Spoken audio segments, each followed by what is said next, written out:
अमेरिकी राष्ट्रपति Donald Trump अपने दूसरे कार्यकाल के पहले दिन से ही दुनिया भर में चल रहे युद्धों को खत्म कराने की कोशिशों में जुटे हुए हैं ताकि उन्हें वैश्विक शांति दूत के रूप में नई पहचान मिल सके। पिछले 3 साल से चल रहे यूक्रेन रूस युद्ध को खत्म कराने के लिए भी उनकी टीम कड़ी मेहनत कर रही है। पहले यूक्रेन ने 30 दिनों के युद्ध विराम पर सहमति जताई और बाद में रूस ने ऊर्जा और अन्य अहम ठिकानों पर हमले नहीं करने की आंशिक युद्ध विराम पर अपनी सहमति दे दी।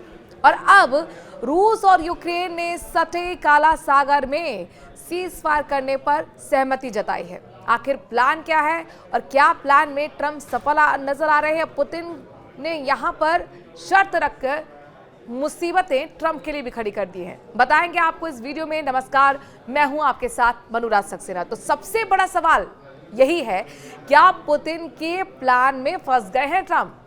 मास्को का खेल क्या अमेरिका समझ नहीं पाया? काला सागर की डील में पुतिन की शर्त अब ट्रंप के लिए मुसीबत बन गई है। शर्त यह है कि पहले हटाओ बैन यानी प्रतिबंध, फिर होगा सीज फायर। अब आपको ये खबर विस्तार से बताते हैं। दरअसल रूस और यूक्रेन के बीच पिछले 3 सालों से जारी युद्ध में पहली बार दोनों देश किसी एक मुद्दे पर सहमत हुए हैं। पहले यूक्रेन ने 30 दिन के युद्ध विराम को मंजूरी दी, फिर रूस ने भी कुछ ही शर्तों के साथ आंशिक युद्ध विराम की सहमति दे दी और अब काला सागर में युद्ध विराम लागू करने पर समझौता हुआ है। इसे अमेरिकी राष्ट्रपति ट्रंप की बड़ी कूटनीतिक जीत बताया जा रहा है। अमेरिकी राजनयिक रियाद वार्ता के बाद कहते हुए नजर आए कि ये युद्ध विराम शांति स्थापित करने की दिशा में एक ऐतिहासिक कदम है, लेकिन हमें सतर्क रहना होगा।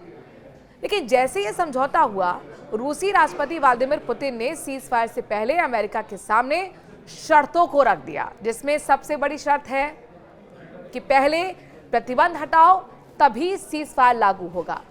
पुतिन ने काला सागर समझौते से जुड़े मामले में साफ कर दिया है कि सीज फायर तभी लागू होगा जब रूसी बैंकों पर से प्रतिबंध हटाए जाएंगे जो खाद्य और उर्वरकों के अंतर्राष्ट्रीय व्यापार में शामिल रह रहे हैं और वो स्विफ्ट के जरिए जुड़े हुए हैं। अब सवाल आपका ये होगा कि स्विफ्ट क्या है? चलिए आपको ये बताते हैं। दरअसल जो स्विफ्ट है वो एक नेटवर्क है जो बैंकों के बीच सुरक्षित वित्तीय लेन देन को सरल बनाता है और संदेश भेजने की सुविधा देता है।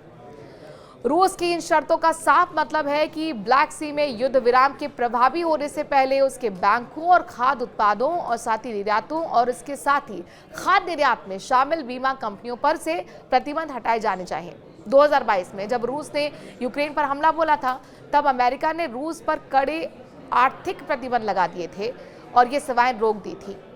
इस बीच व्हाइट हाउस का कहना है कि अमेरिका रूस के कृषि निर्यात को बहाल करने में मदद करेगा। अमेरिका और रूस सुरक्षित जंगी जहाजों के इस्तेमाल और तनाव को खत्म करने के साथ ही काला सागर में व्यापारिक जहाजों के सुचारू संचालन के लिए सैन्य हमले रोकने पर सहमत हुए हैं।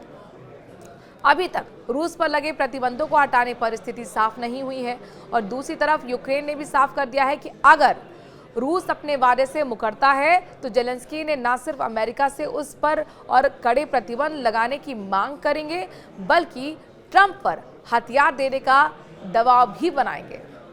आपको क्या लगता है? क्या वाकई ट्रंप प्लान में, पुतिन के प्लान में फंस गए हैं? कमेंट के जरिए अपनी राय जरूर बताइए।